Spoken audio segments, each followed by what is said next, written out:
Justice Khanna, Mr. Nath,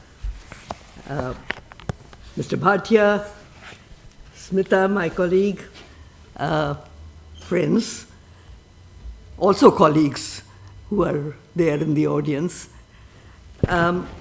It's my privilege to have been able to chair this jury, and I want to say that the Editors Guild of India would be happy to note that its first year of administration of the Prem Bhatia Memorial Trust Award for Environmental Journalism has received a record-breaking 58 entries.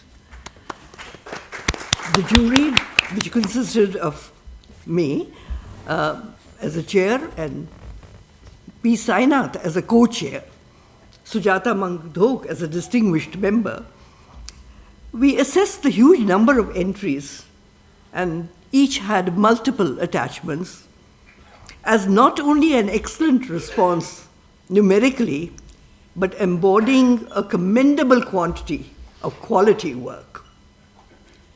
Remarkably this year, even several leading media organizations entered the competition under their own identity, while a fair number of senior journalists employed with media organizations entered the fray. Then there were a greater number of independent individuals who had managed support, enabling them to roam far afield and succeed in garnering space across media. All this is a wonderful development for the PBNT Award, which was started in a small way back in 2004. We didn't get off the ground in 1995 when the political journalism did, and it was a bit of an uphill task at that time to get it instituted, but it was done in order to encourage reporting on environment and development issues in the media, and we looked for people who could ferret out space in the media at that time. But what happened this year was an overwhelming experience for the jury. It has been altogether difficult and complex exercise to sift out a single entry from the vast array of subjects that got covered. These ranged from the ecological impact of infrastructure projects in far-flung islands of Lakshadweep, Andaman, Nicobar, the Sundarbans, to the desert interiors of Rajasthan, Bundelkhand, heartlands, hinterlands, coastal belts, the displacement of peoples, human conflicts, the parsing of inequitable policy decisions, to taking risky investigations, confronting mafias, vested interests in sand mining, land, and forest at all. Further, there was the ticklish question of how to compare the work of media conglomerates or organizations backed by their huge resources, or even of those with the comfort and security of organizational support and space for their legwork, with that of the intrepid independent journalist, whose passion and commitment alone made them venture far and struggle to find the space to showcase their findings. Apples and oranges, you'd agree. It would have been great to have the freedom to announce more than one prize, for really many entries did deserve it. And then we had an additional complication that I must bring to the fore, and that is that the co-chair desired to be recused from the jury as the entries had a colleague and ex-colleague from Pari amongst the serious contenders. Fortunately, Mr. Sainath was persuaded to remain on the jury while he was recused from the discussion of the two specific entries. In the end, the Prem Bhatia Memorial Trust Environmental Awards founding principle at institution prevailed to encourage and commend excellence, giving independent journalism an edge. After long consideration through mails, phone calls, and a culminating Zoom meeting, the jury unanimously converged on entry number 36. Jeff Joseph Paul Cardacini, independent journalist from Kerala, whose solid and well-researched pieces and documentaries across different publications and websites showed a mix of fieldwork, data, expert inputs, and local voices and concerns. I won't go into the detail of some of the things that we did put in the overview because they'll be cited in the citation. But what I want to say here is that Mr. Cardacini displayed enormous understanding of a range of environmental concerns. He brought a blend of field insights and expert assessments to the fore with easy storytelling that speaks to the lay reader and hopefully will conscientize. The jury also desired to specifically commend entry number 26, Simon Sirur of Monga Bay, for her investigation of the dubious links between electoral bonds, the funding of political parties, and the weakening of environmental regulations to benefit infrastructure players. As well as entry number 50, independent researchers from Bengaluru, Monica Jha and Shamsheer Yusuf, for their brave three-part investigation on sand mining in Bihar.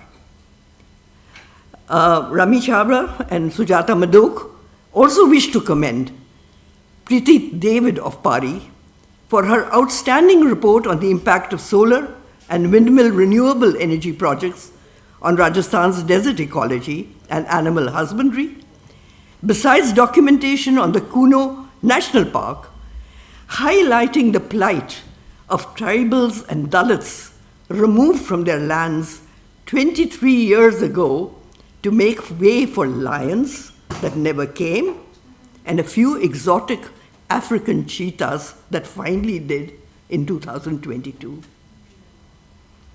Given the popularity of the award, perhaps next year, the Editors Guild would consider reworking the submission guidelines to either further clarify who can apply, or narrow its scope, or, and I would love that, create more than one category of awards.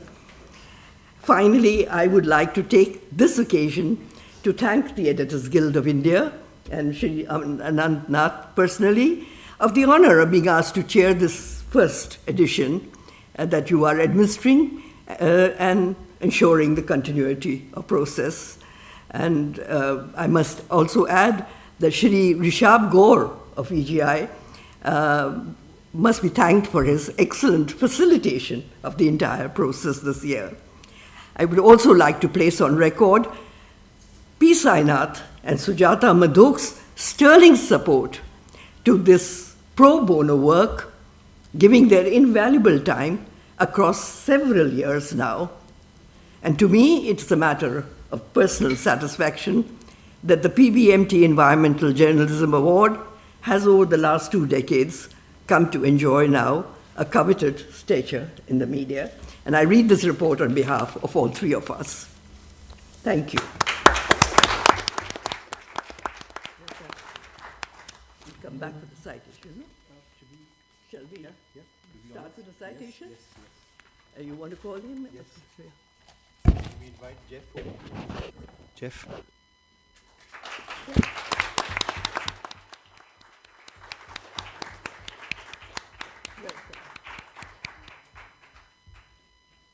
Jeff Joseph Paul Cardacini is to be admired for his solid, well-researched pieces and documentaries across different publications and websites that bring a deft mix of field work with an ear to the ground for local voices and concerns, while he gathers detailed data and expert inputs to bolster his own insights and the people's perspectives.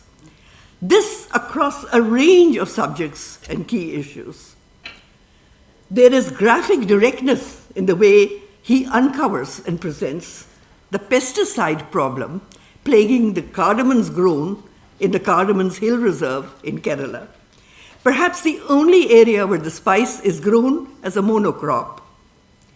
Noting the absence of this delectable spice in the famed, fragrant prasadam of the Ayappa temple, he walks the cardamom growing hills, learning firsthand not only of the range of pesticides used there, but the horrific 15 to 20 rounds of spraying of each crop. The 32 pesticide wholesalers and 458 retail pesticide dealers dot the tiny Idukki district. This tells a tale of its own, while food safety inspectors express helplessness. The pesticide bill remains on hold by the state government. The story effectively capsules the gamut of viewpoints, but its thrust is unmistakable. The tussle between local communities and polluting industries come into sharp focus in his investigation of the gelatin-producing plant that releases its waste in the Chalakadi River, that is the villagers' drinking water source, affecting thousands of lives across several states. Despite the villagers' years-long struggle, the company has won in the Supreme Court. But yet, it is challenging the several pollution mitigating measures the court has ordered. Tamil Nadu is the scene of major contestation over fishing rights between small fishers, those owning purse seine boats, and these are fishing vessels equipped with large nets that catch schools of fish near the surface, and others owning big trawlers. In an interesting twist, small fishers and big trawler owners combined to get the purse seiners banned in 2020, and 66 panchayats joined to enforce the ban. In Nagapattinam district alone, 200 affected purse seiners lost hundreds of crores. Overall, in Tamil Nadu, 1.5 million purse seine fishers were affected. Notwithstanding the ban's challenge in court, many purse seiners have already fallen in debt and have been forced to sell off their boats. Jeff Joseph Paul Cadicini objectively reports the financial impact on the different segments of the fishing industry, besides the ecological impact of the three types of fishing on the sea. On a different tack, Joseph analyzes the impact on the Wildlife Institute of India of an environment ministry order in 2022 that all its reports be first approved by the ministry before publication. This is tantamount to censorship of scientific research. In the past, some WII reports have been controversial. A 2028 report on power lines in wind farms reported some 1 lakh birds' deaths due to power line collision, including some of the near extinct great India bustard. The report led to Supreme Court orders to lay more underground power lines, implementation of which will affect the profits of the private wind farm industry, particularly in Rajasthan and Gujarat. Another WII report has recommended a stop to new mines in the Hasdeo Anand forest area. Central and state governments have conveniently ignored this report. If implemented, Adani Group coal miners are affected. Should VII reports be pre-censored? Effectively lingers in the mind. Then Cadicini's two-part YouTube series reports how Tamil Nadu has lost out in the wind power race as wind turbines installed 2 decades ago are becoming dysfunctional. Repowering is expensive, there are technical challenges, and the wind industry is not convinced by the union government's new policy. A highlight of Cadicini's work are the exceptional photographs accompanying it. These bring it vibrantly alive, even as his easy storytelling style speaks to the lay reader and hopefully will conscientize. For all this, The Prem Bhatia Memorial Trust Environmental Award jury unanimously commends you, Jeff Joseph Paul Catticini, as a 2025 PBMT Environment Award winner. We hope to see more of your excellent reportage in the coming years.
First of all, thank you all, and I would like to start by thanking the jury and the Editors Guild of India for selecting me. 58 and I am truly honored 10 attachments. to receive this award, So we really spent, and I feel lucky to be standing here. but worthwhile. When it started off in journalism, it started off because of my curiosity, and that is what has driven me so far. And I always had this idea that it should be visually interesting in terms of when you do stories, it should feel from the ground, and that is what got me into multimedia journalism. So I hope this award will be a big encouragement for me to keep steady, to going strong on nuanced investigations and deep-rooted ground reportage. And I would like to take this opportunity to thank every source who has trusted me, every stranger who has spent their time with me, and to the many editors who have worked with me. And because without them, without that trust, these stories wouldn't have been possible, and these investigations wouldn't have gone to the conclusion. And lastly, I would like to thank my family for standing by me, even though I didn't know what I was doing, but they held it. They thought I had it together. So thank you all.